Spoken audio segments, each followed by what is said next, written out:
В селе Кучук-Озенбаш Бахчисарайского района Крыма в отеле «Горец» состоялась выставка картин крымско-татарских художников, написанных в рамках нового пленэра.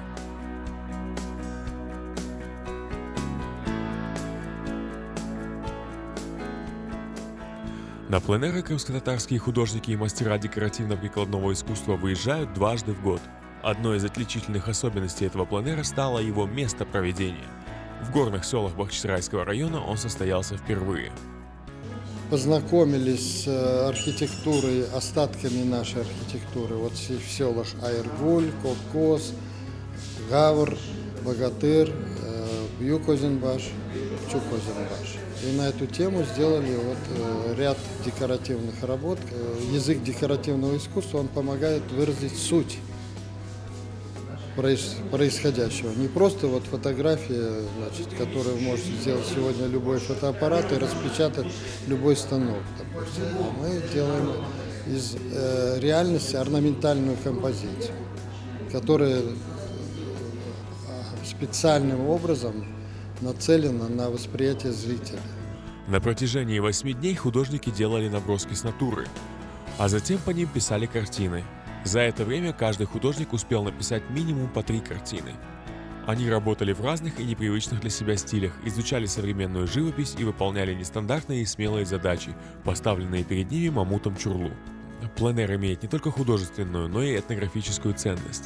Помимо необыкновенной красоты бахчисарайских гор, художники изобразили на своих полотнах и исчезающие объекты колоритной крымско-татарской архитектуры, вдохнув в них новую жизнь. Мы ездим по селам, разговариваем со старожилами, узнаем историю села, узнаем, есть ли старинные крымско-татарские дома, ездим на зарисовку этих домов, фотографируем их, чтобы у нас в нашей собственной коллекции были уже те дома, которые уже уходят, которые рушатся, и наша задача сохранить прошлое, чтобы была возможность строить в будущем относительно характерных черт нашей архитектуры. Мечеть с Соколином написана более узнаваемо и понятно, а работа, дом в Гавре, старый дом, он остался один, и там очень мало уже таких домиков. Хотелось как-то возродить, вернуть ему жизнь, и хочется, чтобы и в нашей реальной жизни больше возрождалось и строилось новых домов с такой же архитектурой аутентичной, и это было свежо, и чтобы их было много, и позитивно, и мы возрождались. Пленэры обогащают художника, помогают ему взглянуть на свое творчество другими глазами и открыть новые и даже неожиданные грани своего таланта.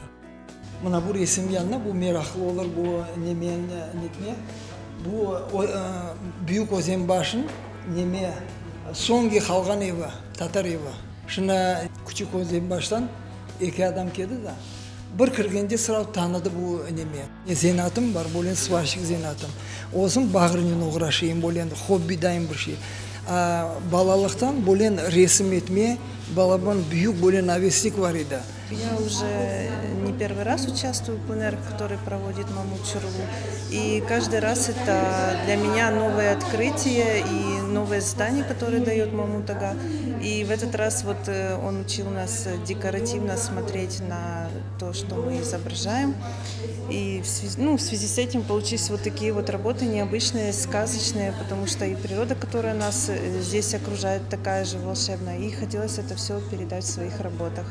Художники увезли с собой с пленэра бесценный опыт, мощный заряд вдохновения и множество сделанных с натуры набросков, которые в будущем превратятся в новые картины.